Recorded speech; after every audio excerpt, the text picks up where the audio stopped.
Hello everybody. Welcome back to GameDay Squad's Women's Aussie Rules live show. We're here today to talk through the round that is going to be round 9. And I am here doing it solo. Unfortunately, Bales cannot join us today, nor will he be able to join us in round 10. Now, we know Bales has been doing fantastic this season. He currently sits at a rank of 4th. And he's on his way to America. So we'll see what he does there, see if he can hold his rankings. But we are going to do what we normally do here. So if you're listening to live, we're going to go game by game. We're going to have a look at the data, see what matchups are going to be favorable, maybe some players to watch, and of course, some players to sit. And then we're also going to just do an overall view at the end and get through this show. So without further ado, I've got a big announcement to make first thing up, and that is that we have All-Stars coming soon to our Women's Aussie Rules game. So if you don't know what All-Stars are, they're the best fantasy performers from a season, and we are picking the 2024 Women's Aussie Rules All-Star squad, and it should be available very, very soon. So keep an eye out, keep an ear out for what's coming with that scene. But we can expect that to be happening very soon, as mentioned. And I can't wait. There are some gun players in there. There's probably some surprises. There's a lot of debutants, at least for the All-Stars. We've only done one series ever for our Women's Aussie Rules, but we've got a lot more coming. Let's say that. And it's super exciting because just going to be brand new cards that come in and some players from last season that have missed out. So it'll be interesting to see how the transfer market's going to work for some of that. But without further ado, let's get into it. We have game 1, the Hawks taking on the Demons. Now, I've decided to play 3 players from this game, 3 of the safer players in the competition at that. Tilly Lucas-Rod, the best defender for the season and an absolute lock in all of your squads. If you have the option to play her, you're playing her. There's just nothing about it. She's been that good. She has a really high disposal rate. She kicks a lot, and she's just been one of the more consistent and better performers, period. So make sure you've got her in your squad if possible. That's my first bit of advice. Second thing, Kate Hoare is practically the same on the other end of the ball. She's been the best forward for the season so far. You can see cracking the triple-digit average in terms of fantasy points and is the only forward that has been able to do that across the entirety of the season. So she's just having a stellar year. She's definitely worthy of a start in your squad and just an absolute lock at this point. She's playing those midfield minutes. You know, we predicted that preseason, but when we saw it actually happen, wow, it's been fantastic. And the last one here, Lucy Wales. Now, the ruck matchup is actually quite positive here against Melbourne. It's actually the 5th best matchup in the competition. Now, as it ranks currently, you would expect Wales to be the 2nd best ruck over the year, just edging out her twin sister, Stephanie. So they're very close in terms of production. Lucy has the edge, and she also has the better matchup this week. So in my opinion, you just got to go with Lucy. I'm playing it a little bit safer here, but I'm taking some risks later on, which I'll get into. But yeah. Other than that, look, there are some players that are thereabouts. Emily Bates was a little interesting, I'll be honest. 2nd best matchup for mids in the competition. And Bates coming off her best performance of the season so far. In my classic squad, I'm not starting her, but in my challenger, I have a gold. I'll definitely be starting her. She's coming off games that are 120 and 145. That would be 2 of her best 3 performances of this season. So Emily Bates is actually in ripping form. She hasn't been in this good form in a very long time, at least for the season. So definitely a pod. And look, if you're chasing some points, not a bad option to start. I will say that. I personally haven't done it, but might be someone maybe I lean towards by the end of this show. But I have a feeling I won't be, and I'll explain why a little later. Game 2 is going to be the game of the season. We have the Crows taking on the Kangaroos, some of the 2 best teams in the competition. The latter wouldn't say it, but just the talent and the players that are playing in it definitely do. Garner versus Marinoff, fantastic. Hatchard versus Riddell. We've got some spicy matchups, and of course, some really good fantasy production in this one as well. Alice O'Loughlin, been an amazing forward. Honestly, coming off a bit of a disappointing performance, only cracking I think it was 57 fantasy points. Let me confirm that. Yep. 57 fantasy points last game. So not exactly appealing, but look, the season she's having, she's playing fantastic, an average of 80, and she had 99 fantasy points before that. But in a big game like this, I think she's going to step up and play fantastic. Ebony Marinoff, I don't think I need to sit here and tell you why you need to start her. She's having the best season we have seen from a fantasy player, maybe ever, in any sport. She's having the most dominant season for a single player that you'll ever see. She is just she's breaking fantasy records left, right, and center. She is just the best player in the competition right now, and she just feels like she's levels above the competition. So you've got to start her. Caitlin Gould playing fantastic at full forward for the Crows. She's been someone that's come into my squad recently. I'm not letting her go because the form she's in, fantastic. And I've been loving what I've been seeing. She's coming off 108 fantasy points, 53, 97, 86, 74. So a pretty high floor in that. And also, a really good matchup that I'm just going to be taking advantage of because it's two of the better teams. There's going to be a lot of points scored. And hopefully Caitlin Gould is on the end of a lot of that. Newman, Randall, they've been pretty locked in my squads all year. Probably not the best week to start, both of them. There are some other players that I think are a little fringe that you could look at in regards to these positions. Maybe like Tarrant for the Swans. She is a pretty good matchup this week. Cynthia Hamilton as well for the Swannies. Two forwards there that you might go for over Randall. I know Cynthia Hamilton's just, her role's been changing every week. We'll get into that a little later. And then, of course, we got Newton. You've got to get Maddie Gay in. I think she's the best in the comp right now. Jessica Fitzgerald's another player maybe you would start over Newman if you wanted to sway when everyone is going to, or zig when everyone's going to zag. But these people have been playing fantastic all year. I think the better players are going to step up in this game, and that's why I'm loading up in terms of players in this one because it's going to be one I'm watching for sure, and I'm going to enjoy it even more having all these players. But game 3, the Giants are taking on Freo, and I've got a debutant in my squad. I've recently pulled an Alice Parker in the gold variety in packs for GameDay Squad, and she's coming straight in. Now, we're going to get into my seasonal ranking a little later, but I'm currently at 11th. 5th will get me a prize card. That's sort of been the goal all season. I'm taking some big risks this week. I know Parker isn't the biggest risk in terms of midfielders, but some of the players that you'll see that I'll bench, I don't think a lot of people would be benching in this round in particular. But I just have that gut feeling that if it's going to happen, it's going to happen off the back of some players that are expected to perform, not performing, and players like Parker maybe exploding for me in my midfield and making up that gap that I'm currently chasing because it's pretty significant. I think it's 200 points, and they won't come easy, but hopefully some good strategy will get me over the line. Minstrom's just Minstrom. She's going to win 40. Yeah, she's going to have a good game this week, and she's going to be in there for me. Her average is just so much better than all the rucks. I think she's by 15 fantasy points on average. She scores better than Lucy, who we spoke about before, who's currently ranked number 2. That goes to show she's just that much better. So, yep, she's in. And Gabrielle Newton, one of the players I just mentioned, maybe someone you would plug in, but her form recently, 119, 98, 65, 102, 89, 105. Rarely goes under 90, had the one game of 65 and has cracked the ton mark 3 times in her past 7 games. A massive, massive watch. Definitely, in my opinion, I know the matchup isn't screaming to start her, but I'm getting her in. I think the form doesn't lie.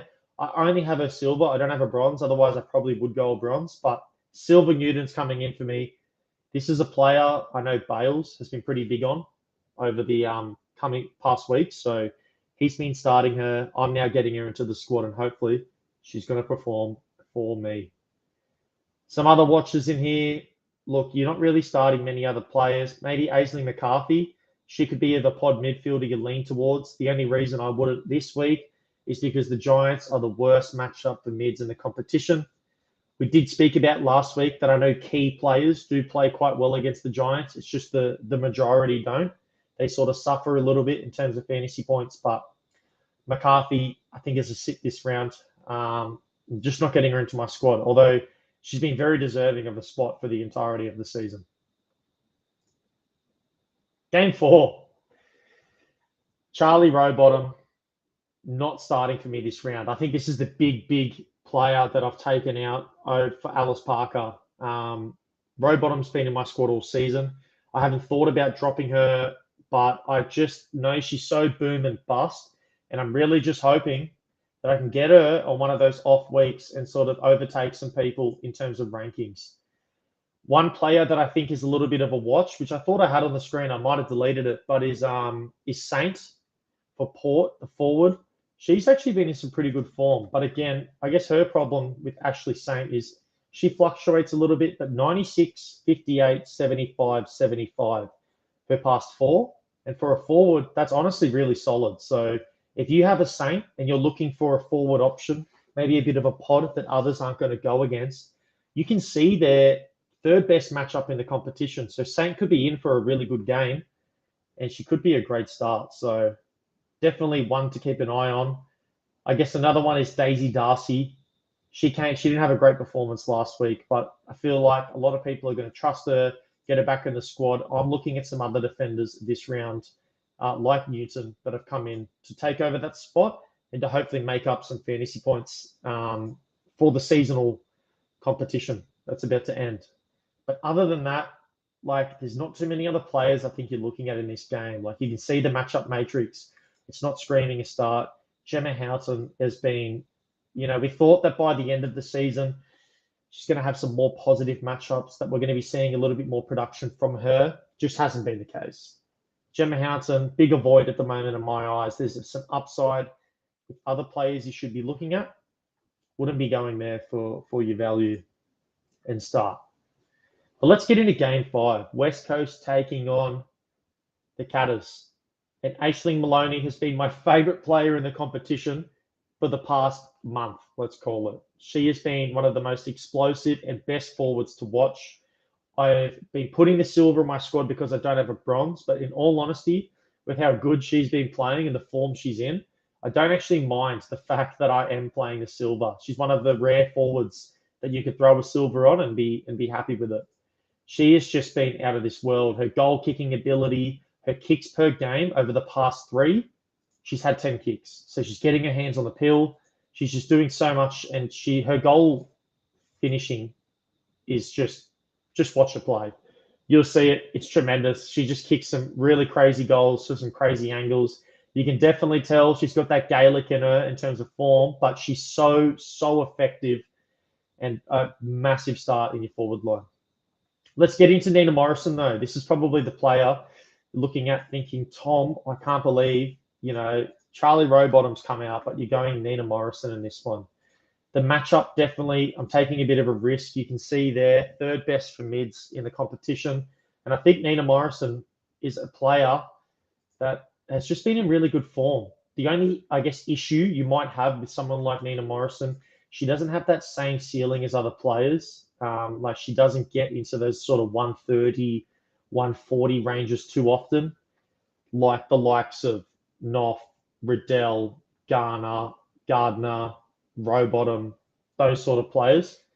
But what she is and has been, she's been Geelong's best midfielder for this season, especially since McDonald went down early. We've got a Prasparkas in there. We sort of thought maybe she would be the dominant mid. She would be the one getting all the points. But Nina Morrison has stepped up sort of into that role, and she's been really good. I'm expecting her to push forward in this matchup, and I really think if she can hit the scoreboard as a midfielder, which she did last week, and she has had a tendency to get inside the forward 50 and to help out Geelong with their attack, it will be a big difference in this week, and it'll be the thing that makes or breaks the game for me. So Nina Morrison, she's been in great form, a big pod, 105 average for the season, and as a midfielder, that can be a little bit underwhelming in comparison to the competition. But I think she's in for a big game here against West Coast. Geelong definitely need a win, and I think their best players are going to step up in this one, Maloney and Morrison, and hopefully that's going to mean lots of fantasy points and a really good result. Guess on the flip side, Charlotte Thomas might be expecting a little bit of ball down in defence this round.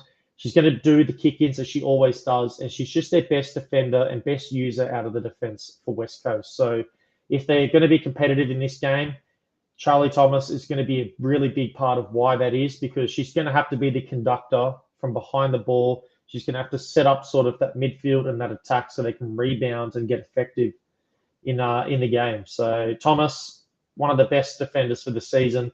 And I know we said we're going to announce the All-Stars, but you can pretty much guarantee Charlotte Thomas is going to be an All-Star in 2024. I guess some players maybe that I've missed in this one. Becky Webster, she's playing in the midfield as well. So, you might think that matchup's really good for her. Why aren't you starting her? But again, I just think that's a player a lot of people are going to look at. She's in super good form. It's probably a little silly, and I might recommend you do start Rebecca Webster, considering the matchup and the role that she's playing. She's coming off a performance of 70, but her performances before that were 95, 106, and 80. So she's been fantastic for the season. And probably a little surprising I don't have her in, but I'm going to have to take some risks, and that's going to be one of them for this round. But I'd probably recommend you get Rebecca Webster in because she could be in for a big game.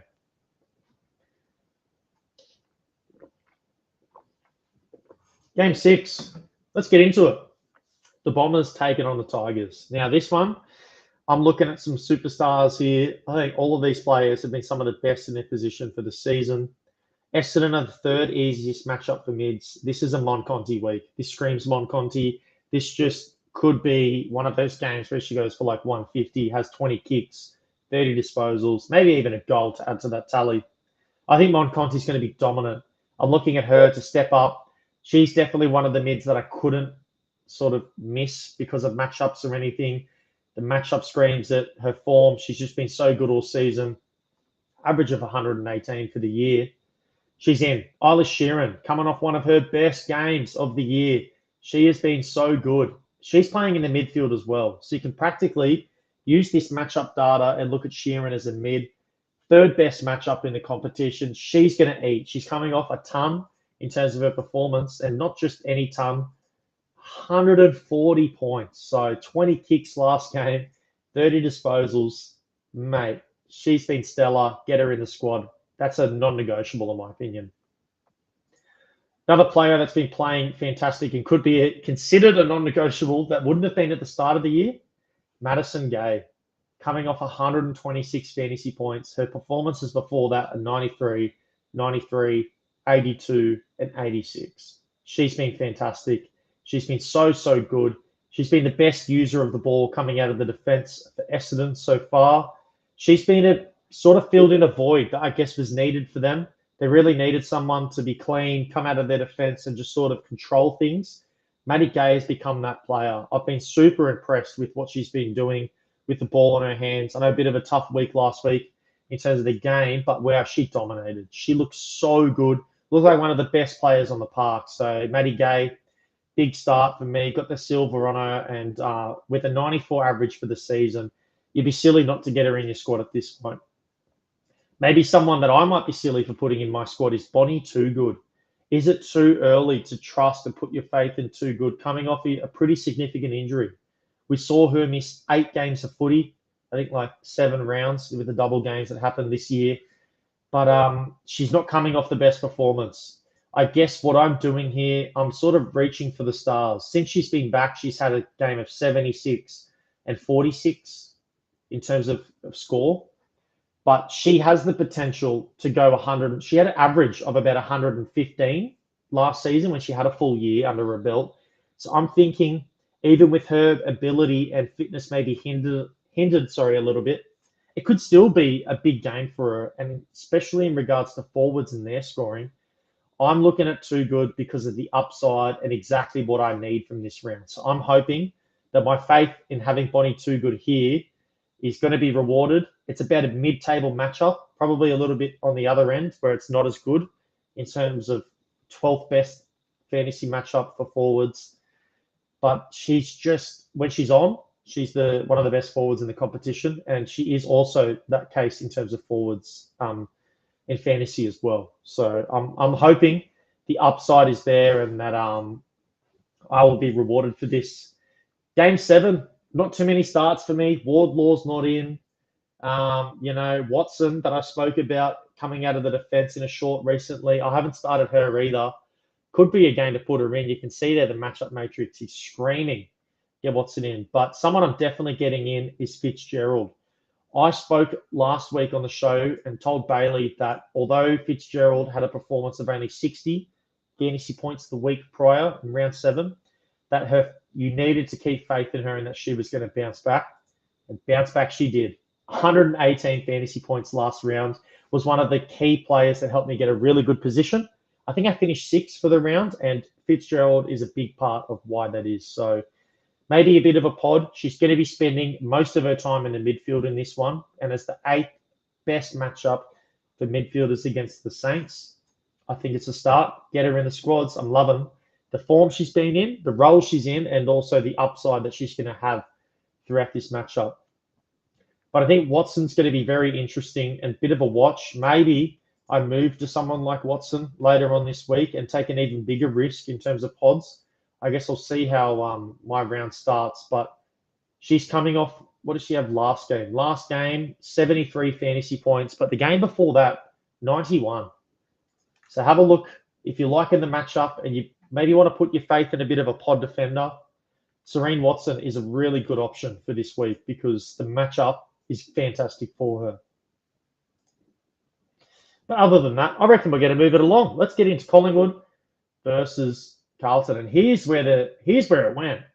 I can't believe Saints here. I've accidentally pasted it into here, but that was my pod forward for before. But round 8, I'm actually going no one. And you can see there the matchup matrix is telling you to get a couple players in here. But this is a bit of an avoid game for me. Maybe you want to go... I don't know. I'm trying to think of players that had upside here. I know earlier, Sabrina Frederick in the season, we would have been saying start her in a matchup like this maybe, but just hasn't been her year. The Wales twins have just come over the top and look like some of the best in the competition underneath Strom.